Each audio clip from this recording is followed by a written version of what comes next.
right and wrong. Some of the greatest minds have pondered this dichotomy, be it through the lens of religion, nature, utilitarianism, etc. However, for those of us living day to day, we haven't the luxury of dealing with morality as an ephemeral concept.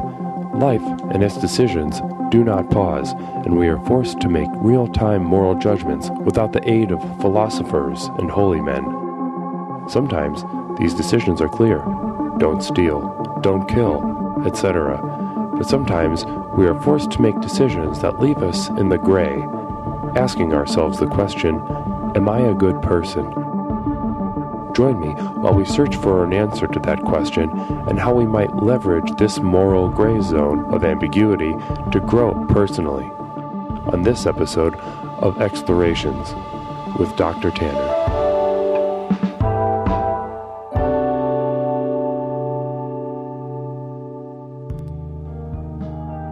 Hello everyone, thank you so much for joining me. My name is Dr. Leslie Tanner, and this is another Explorations with Dr. Leslie Tanner. We are broadcasting from my home on AM 880, a fully legal broadcast. Thank you for whoever reported us to the courthouse and made sure that we paid a hefty fine out of pocket. Thank you. Thank you for the upkeep that you give to your community. Also, today's episode is brought to you by Women Shoe Store. It's a new women's shoe store behind the courthouse. I stopped in there last week just to see what all the hubbub was about. Lots of shoes for women. A lot of black shoes, a lot of white shoes, some different colors as well, if that would meet your needs. It is quite an array. I suggest you check out Women Shoe Store. It is not with an apostrophe S. It is Women Shoe Store. If I may jump in a little bit, I'm not exactly sure why they didn't include the apostrophe S, or if that is a typo on the sign. I hope that doesn't hurt them. I think we can show them as Washington County residents. You know, we support any new venture. So go ahead and give them a hey howdy and tell them Dr. Tanner sent you. So what's been up with me lately? I guess it's been normal stuff for me lately. I've just been writing, working on the show. One thing that does stand out, I took a trip to the new Walgreens, and I was just going to pick up some vitamins, some shampoo, some men's shampoo, and I'll just get to the nuts and bolts of it. I got lost in the Walgreens. I know it's been expanded since the last time I was there. Quite a bit of lateral expansion. They knocked the freezers back about 50 yards, it seems like. Added some home decor aisles. They added automotive supplies that I hadn't seen there before. Normally I wouldn't go to a Walgreens for automotive supplies, but I guess I can now. But it definitely put a dent in my day. I spent about 3 hours in those aisles, not really sure of how to orient myself physically to the new space. By the time I left, I had a couple employees follow me to the front, and I understand everyone's just doing their job. I did not steal anything. I just couldn't find my way in your store. So if you're listening, any Walgreens employees, please know I meant no harm, no malice, no thievery. If you could just maybe put up some new signs to orient those of us that are new to your layout. But thank you for taking me out all the way to my car to make sure I got there safe. So anyway, let's get to it. Am I a good person? It's a moot question, really, to me. It's a fool's errand. To demonstrate, let's journey back to the Big Bang, a hot, multi-dimensional soup of energy and pre-matter. Then there was space and energy and matter, spewing outward, interacting with each other in increasingly complex ways to build our universe. First pockets of gas growing denser and hotter, forming stars, galaxies. From there, maybe some smaller bodies, some planets. Those planets have atmospheres. Within those atmospheres, terrains, water. Eventually, these particles develop life. In this harsh and arguably accidental genesis, how are we to approach morality? This question, am I a good person, is moot, like I said before, a fool's errand. The dichotomy of good or bad is at best an obnoxious, pointless, man-made concept, and at its worst, a tyrant, a slave master, we unwittingly erect and subjugate ourselves to. Think of all the people you know, currently squabbling over a moral conundrum. Think of how much time they're not reaching for a goal, how much time they're not swallowing good-tasting food or looking at pretty things. They search and worry, looking for some sort of answer, some sort of solid, objective ground to which they can orient their relationship with themselves and the people around them.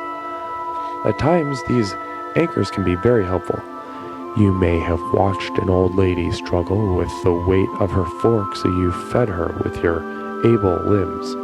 Or maybe you watched a young handicapped child shuffle around at the urinal, so you assisted them as much as it seemed appropriate. These are times when having a rigid moral belief system may have helped you or others. However, is this always the case? Can you think of some examples offhand in which the answer wasn't as straightforward? Perhaps you asked for a water cup at a restaurant, but filled the cup with soda. Or perhaps you needlessly killed an animal because it frightened you. Anywhere from a spider to a fully grown domesticated dog. Whether we acknowledge it or not, the idea of an objective morality chains us to a bench post of unfulfilling, monotonous mediocrity as we trudge through the same exhaustively trodden paths. Our collective and individual sense of morality is ultimately circumstantial and arbitrary. However, in realizing this, there is great power. Power to shape our lives and the world around us according to a morality that we decide. So next we are going to open up our lines to you, the listeners.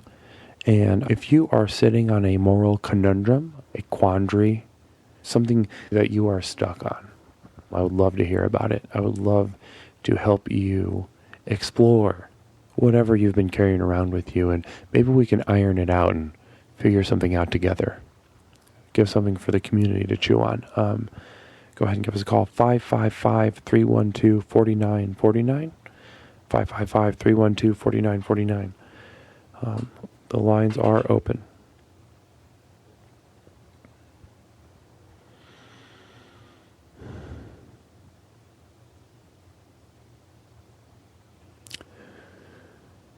Lines are open. Go ahead. Don't be shy. I know it can be nerve-wracking, but I believe in you. I guess I'll use this pause for the retreat. If you are signed up for the retreat next month, we do not have a bus return trip back from the Forest Preserve. You will need to secure your own return trip. Oh, and we got a caller. Caller on line 1. Dr. Leslie Tanner? Mm-hmm. Hello. Hi, what's your name? My name is Tina.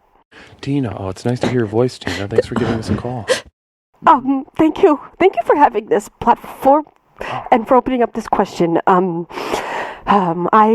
having a personal conundrum, really more a life crisis. I can hear it. I can hear your voice is shaking. Honestly, when I hear a voice shaking, I hear someone has a truth. Someone has a truth they're about to let out and they're about to learn something from. So thank you for being so brave to call us up. Please. No, it's nothing. I just need, I guess, some help. I'm an arts teacher at an organization. All right. And we provide specialized classes for homeschooled children. It's an amazing service you give to your county. I don't do it anymore, but thank you. Okay. I was teaching for about 20 years, and I loved my job, and I loved my work. It's an amazing thing to see something spark in a child where they really understand why we love beauty, why to care about beauty, and why to take pause and do something with your hands and create. It's maybe one of the best reasons to be alive. But there's just as teachers, you can always run into a bad apple. That's a dime a dozen. But I was working with one student, Frank, and now here at Explorations with Dr. Tanner, we have a phrase here. It's called if it's true, then it's blue. If it's true, then we let it out and we reach for the skies and grow to the sky. So if it helps you to say the boy's name, I encourage you Franklin. to Franklin. Franklin Georges. Franklin Jarvis. Continue. Franklin was just beyond your difficult child. It was a selfishness and a brattiness beyond comprehension, and I just couldn't get him to slow down and understand it and see that why create. I mean, he was just all about final product and all about money, which was very disturbing. He's 9, and so one day we're on the second floor, and I'm trying to get the paintbrushes out of his hand so that I can wash them. They're drying up, and if the paint dries on the brushes, well, they're very expensive brushes. They're very nice.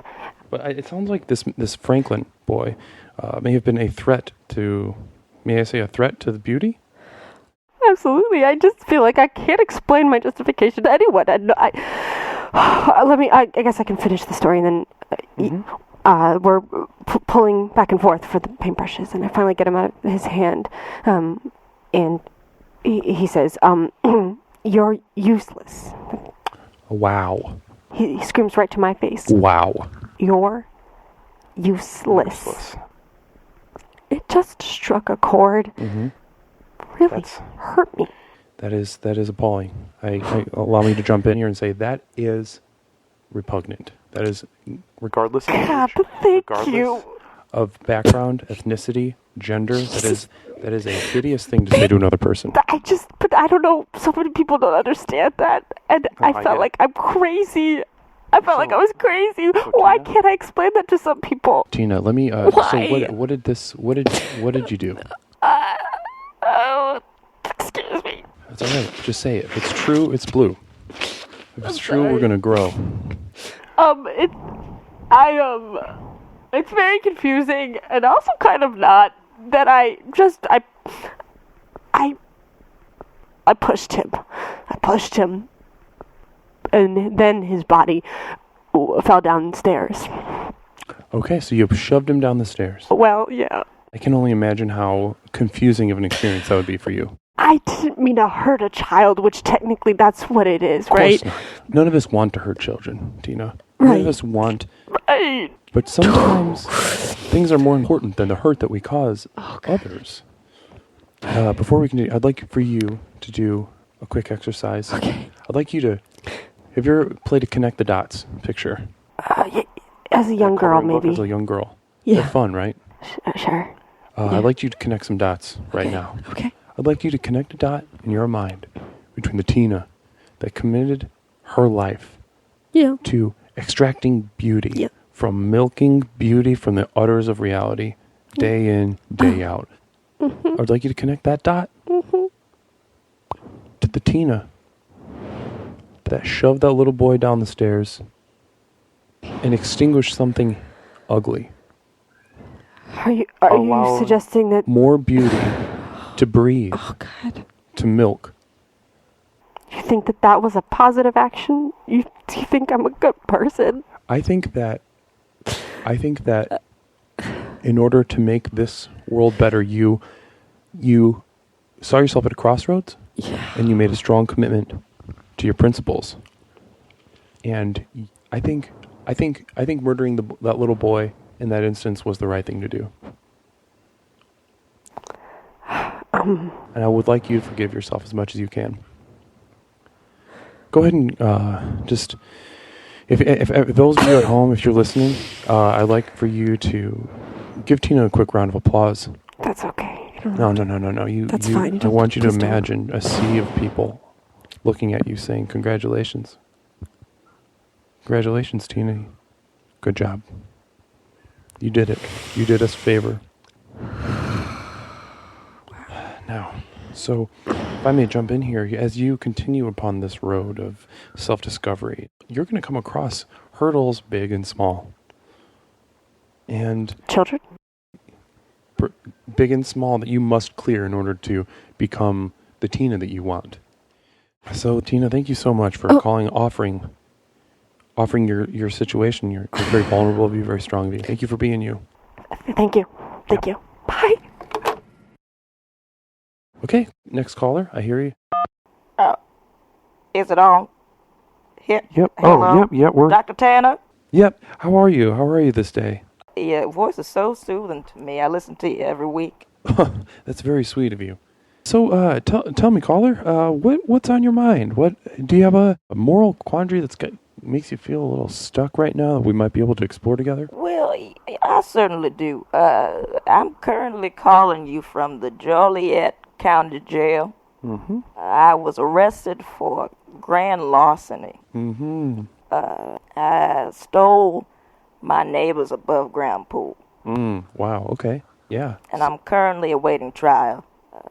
My question is, well, now, I don't think what I did was a crime. Right. Okay, this is exactly what we're talking about. First of all, I just want to thank you for being as brave as you have been just to give us the call today.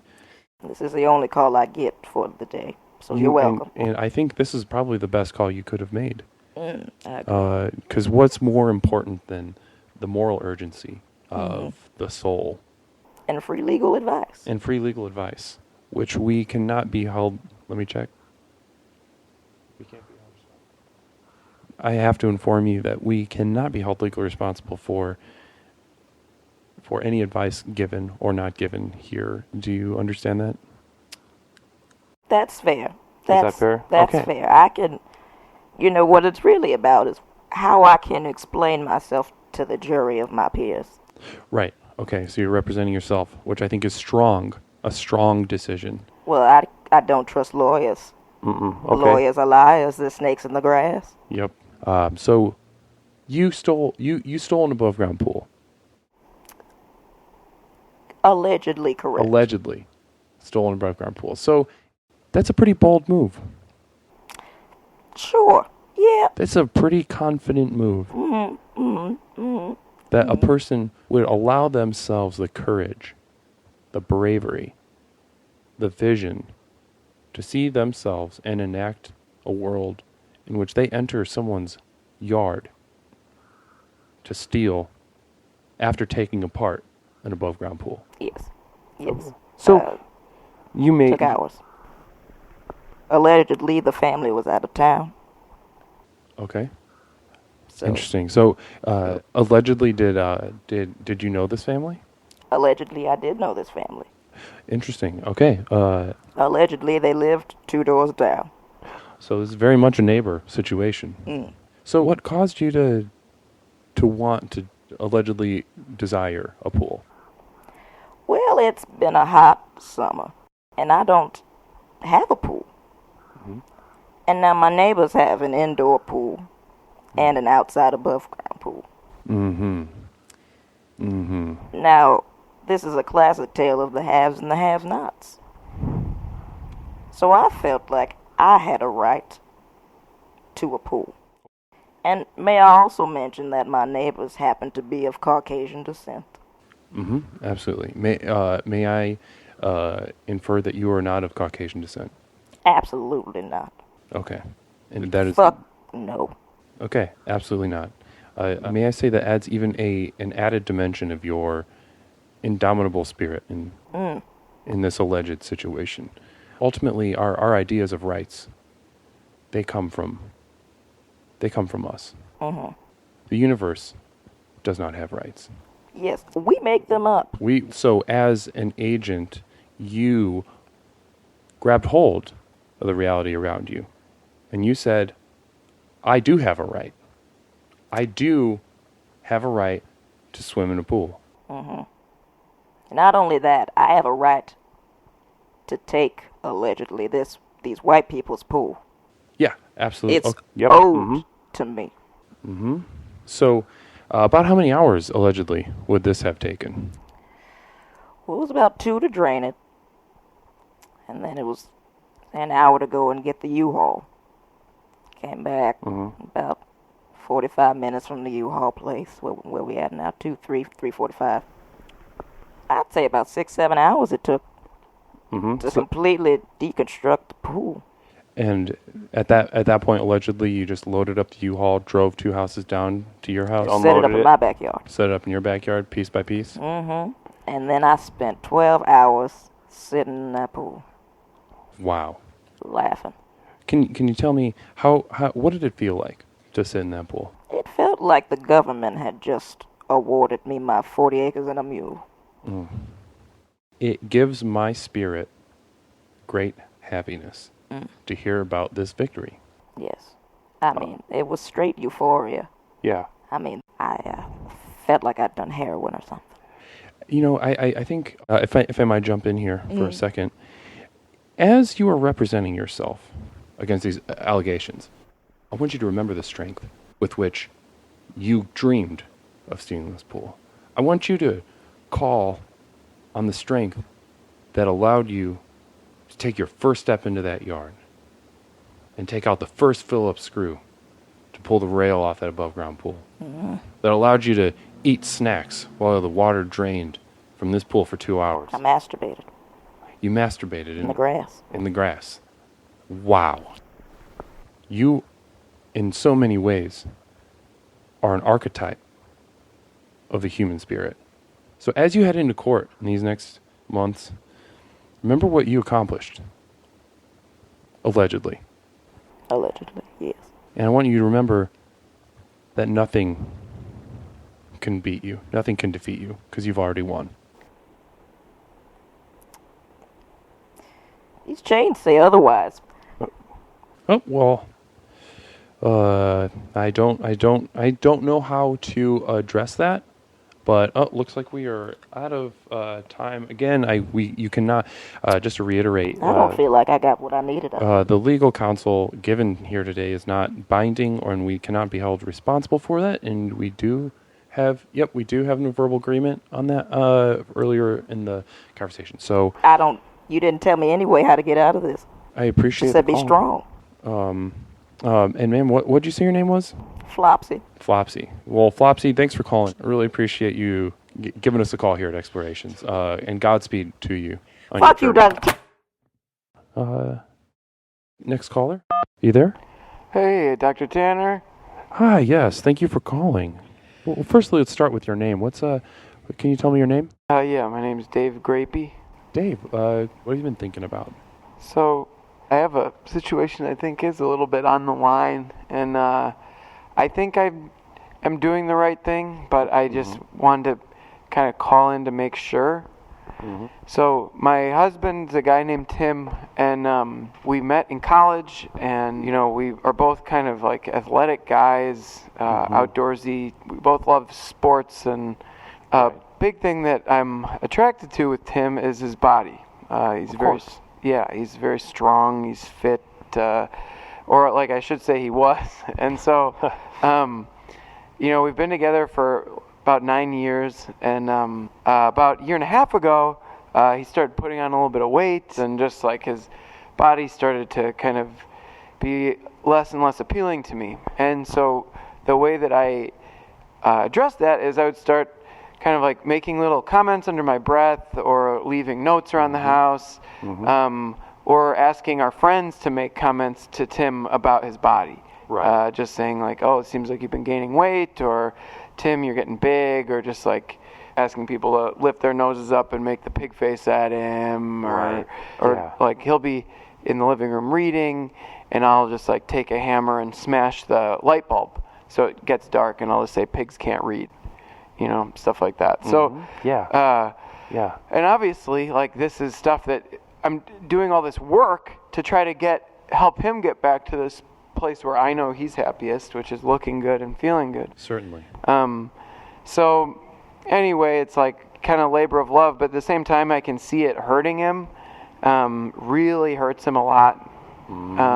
He's crying a lot more than he used to, and in my own head, the way that I'm thinking about it is kind of like, this is our journey through the desert or whatever, Right. in the Bible, where it's like you have to go through the desert to get to the promised land, and so it's like, I know this part sucks for him, but it's also like you gotta suffer a little bit to get back to where you want to be. And so I think what a lot of people would do in my situation is just let it be, or just complain about it, but I'm trying to be active. Right. You're expressing a lot of maturity. Thank you. So a couple things stood out to me about that. So your partner, you're worried about the pain that he has caused, but I'd like to play a little game with you for a second. This might seem like a silly question, but have you ever experienced pain?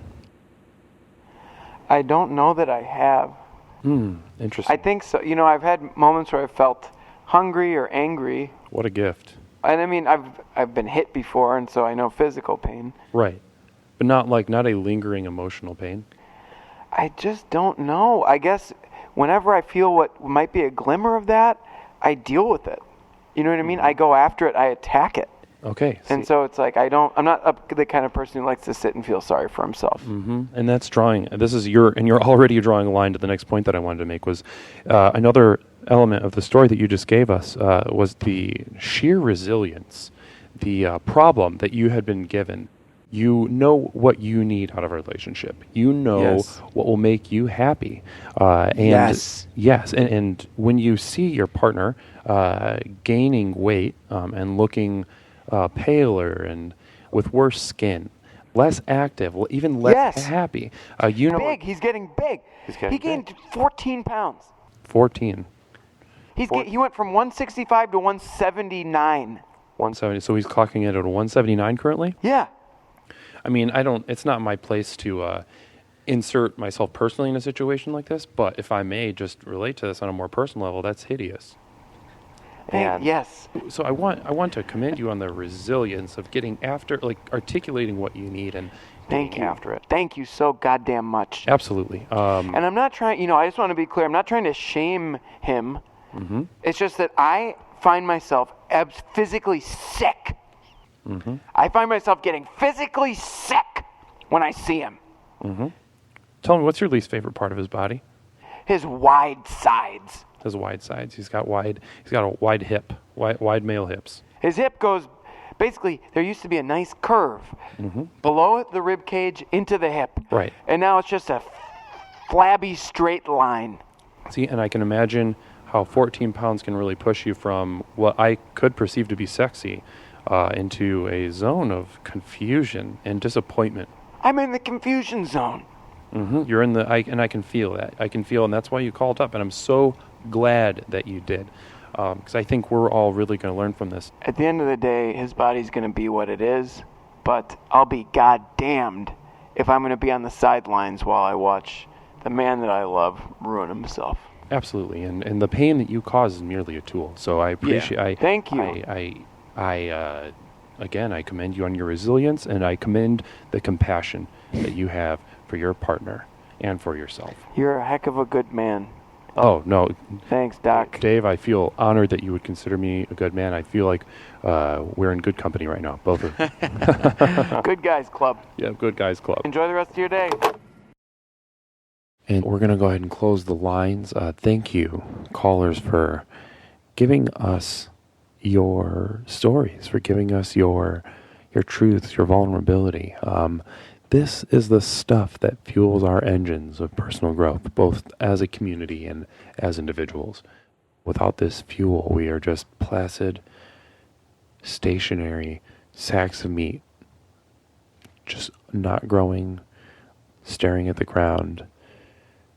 But now, your fuel is what allows us to reach for the moon.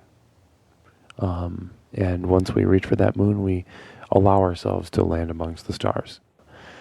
So I'd like to switch gears and pull a letter out of the bag, and we call this segment Inquiries from the Edge.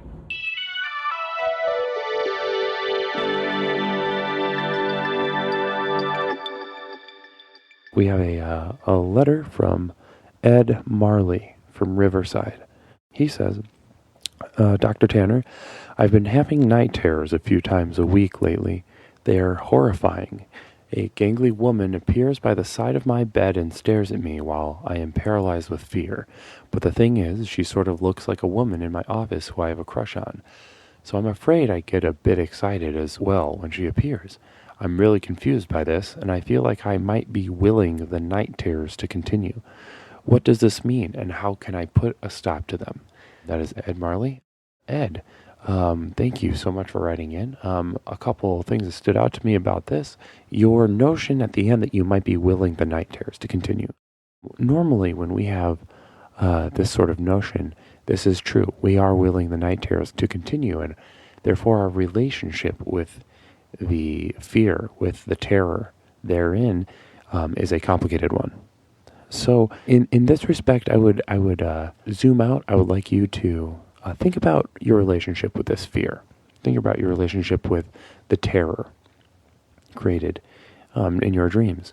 I would like you to lean in to this fear. I would start drawing as many pictures as you physically can of what this woman looks like in your dreams. You know what she looks like in your life, but we need to really pull that demon out. Is it a demon? Does she have horns? What color are her eyes? Are they black? Or are they like a feline? Those weirdly shaped pupils. Or what color is the milk in her breast when you squeeze the demon breast? Or how long are her arms? Do her arms stay the same length? These are things that you need to explore. And then once you have these pictures, I would show the woman in real life and discuss them. She will be able to see them and ground the experience. She'll be able to respond to these pictures, and it might resonate. She might also be contributing to this terror. Give her a show and write back. Tell me how this goes. So that is going to do it for today's episode of Explorations with Dr. Tanner. I hope we learned a little something today about what it means to be a good person, something that'll help us continue in our path back to the source where we will find our power and truly be free from pain and suffering. Before we leave, I would like to give us a little bit of homework, something to think about until next time. If you're like me, then you are aware of the whirling anxiety that can develop when wondering if you're being or have been a good person. The next time you realize that you are entrenching yourself in this panic, I want you to pause, take in your physical surroundings, in or outdoors, and make a mental list of things you could do in that room and still be a good person. What physically could you do in this room to stretch these chains to whatever you consider morality to be? Would you be a good person if you knocked over that plant on the windowsill? Or your cubicle neighbor? What if you knocked the food out of their hands as they were about to take a bite? Would this make you a bad person? Really stretch out. Let me know what you discover. I'm excited to explore your answers together. That is all from me. I'm Dr. Leslie Tanner. Thank you for joining us for another Explorations.